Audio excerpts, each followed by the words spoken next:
बंगाल में काम किया ममता बनर्जी के लिए, तो वो भारी बहुमत से जीती और जीतने के बाद वो भी दिल्ली गई थी, वो भी विपक्षी एकता की बात कर रही थी। यही बात तो मैं आपको बता रहा हूँ। जो नेता जो पार्टी आप ही उसके सूत्रधार नहीं, अरे सूत्रधार तो आप मुझे किसी चीज का बता दीजिए। सूत्रधार तो आप लोगों ने मार्च के महीने में नीतीश जी मेरे से दिल्ली में मिले, तो आप लोगों ने ये बता दिया कि मैं सूत्रधार हूँ कि नीतीश जी विपक्ष के प्रेसिडेंशियल कैंडिडेट होंगे, विपक्ष के प्रेसिडेंशियल कैंडिडेट होंगे। तो मीडिया तो सही हो नहीं, मीडिया अपने हवाले से कुछ भी चला सकती है।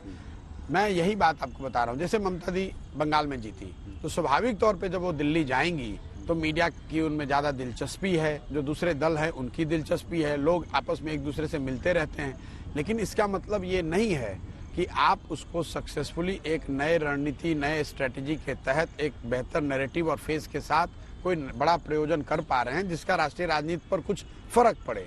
मिलना मिलाना तो लोगों का आपस में चलता रहता है, और जब आप जीतते हैं या कोई नई भूमिका में आते हैं, जैसे नीतीश जी अभी कल तक बीजेपी के पक्ष में थे, अब एक महीना के बाद वो बीजेपी के खिलाफ सो कॉल्ड लोगों को गोलबंद कर रहे हैं, तो स्वाभाविक है जब ये जाएंगे तो लोगों की क्यूरियोसिटी होगी ये जानने, सुनने, समझने में कि भाई क्या वजह है कि वहां से छोड़कर आए हैं, और यहाँ आए हैं तो अपनी भूमिका क्या देखते हैं। इन बातों को सुनने जिससे आप मिल रहे हैं, संभव है कि आपसे सुनने के लिए भी मिल रहा है। लेकिन नीतीश जी तो आप ही पर अब कह रहे हैं कि आप ही बीजेपी के करीब जा रहे हैं, आप देखिए प्रभावित, मैंने ये खिलाफ कर रहे हैं। मैंने ये बात कल भी बताई है। एक महीने पहले तक नीतीश जी बीजेपी के साथ थे और पब्लिकली हर मीटिंग्स में आप लोगों ने खुद पिछले 5-7 साल में तो आपने खुद कैप्चर किया है, 90 डिग्री पर झुक के मोदी जी को प्रणाम कर रहे थे कि आप ही मोदी जी को महामानव बता रहे थे। अब एक महीने के बाद स्वयं वो दूसरी साइड आ गए हैं, और ये कोई पहली बार नहीं किया है।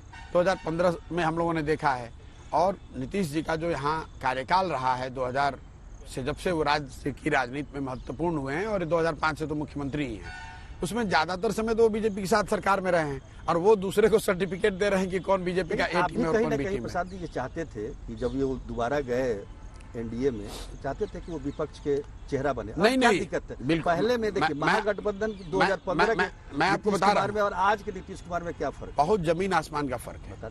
मैं 2015 का जो महागठबंधन था उसको जनता ने वोट दिया था, नीतीश जी ने एक स्टांस लिया था। 2012-13 में ये बीजेपी से अलग हुए, फिर उस महागठबंधन को बनाया गया, उस पर वोटिंग हुई, जनता ने उसको भारी बहुमत से जिताया था, वो एक अलग कहानी है। आज जनता ने जिताया नहीं है, आप पर्दे के पीछे मैन्यूवर करके एक फॉर्मेशन बनाकर आ रहे हैं। तो ये सही है गलत है वो अलग बात है, लेकिन दोनों में फर्क जमीन आसमान का है।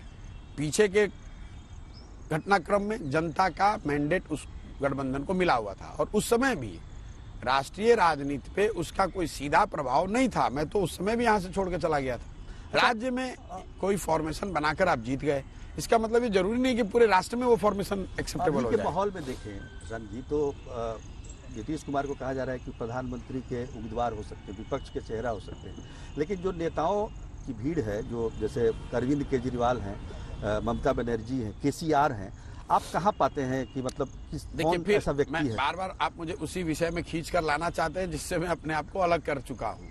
आप रणनीतिकार रहे हैं, आप तो कुछ बताएंगे ना भाई क्या रहे? देखिए अरविंद केजरीवाल जी की जो पार्टी है आम आदमी पार्टी, उन्होंने जो ऑफिशियली स्टेटेड बयान नीतीश जी से मिलने से पहले और बाद में कहा है कि हम किसी भी गठबंधन के हिस्सा नहीं है, हम सीधे लड़ाई लड़ रहे बीजेपी से। केसीआर साहब यहाँ पटना में आए थे, आप सब सज्जन वहां पर थे, आपने प्रेस वार्ता करी, उन्होंने ऐसा कोई प्रपोजल दिया नहीं। उन्होंने आकर ये बताया कि तेलंगाना में उन्होंने क्या क्या काम किए हुए हैं। इसके बाद आप जिन नेताओं का नाम ले रहे हैं, नीतीश जी उसके बाद मिले ओम प्रकाश चौटाला जी से, कुमारस्वामी जी से, सीताराम येचुरी जी से, और शायद एक दो और कोई नेताओं से मिले, दीपांकर भट्टाचार्य वगैरह। ये सब महत्वपूर्ण लीडर हैं, लेकिन अंततः राष्ट्रीय राजनीति में ये छोटे दल हैं, इनकी इतनी संख्या नहीं है, इतनी ताकत नहीं है राष्ट्रीय स्तर पे कि वो आमूलचूल परिवर्तन राष्ट्रीय राजनीति में कर दें। उनकी एक छोटी भूमिका हो सकती है, अपने क्षेत्र में भूमिका हो सकती है। अगर ये 4, 5, 6 सब नेताओं को आप जोड़ भी दें, उनकी पार्टियों की संख्या अगर आप आज देखेंगे, उनके पास तो 10 MP नहीं है टोटल मिला के, उससे क्या बदल जाएगा? और आपको नहीं लगता कि कोई चुनौती एमपी की संख्या नहीं होना वो दो तक नहीं है, लेकिन संगठनात्मक स्तर पे, विचार के स्तर पे, स्ट्रेटेजी के स्तर पे या जमीन पर होने वाले प्रयास के स्तर पे कोई नई बात अभी तक सामने आई नहीं है। तो सिर्फ नेताओं के चाय कॉफी खाने पर मिलने से अगर कुछ बड़ा हो सकता था तो पिछले 10 साल में कई बार हो गया होता। लेकिन आप ये भी तो देखेंगे बीजेपी आज अलग थलग पड़ी हुई है, कोई उनका सहयोगी दल नहीं है। अलग थलग पड़े हैं नहीं पड़े हैं, बीजेपी की चिंता है, वो लोग बताएंगे। आपने मेरे से ये पूछा कि ये जो मिलना मिलाना लोगों का होता है, मैं किसी व्यक्ति किसी दल पे कमेंट नहीं कर रहा हूँ।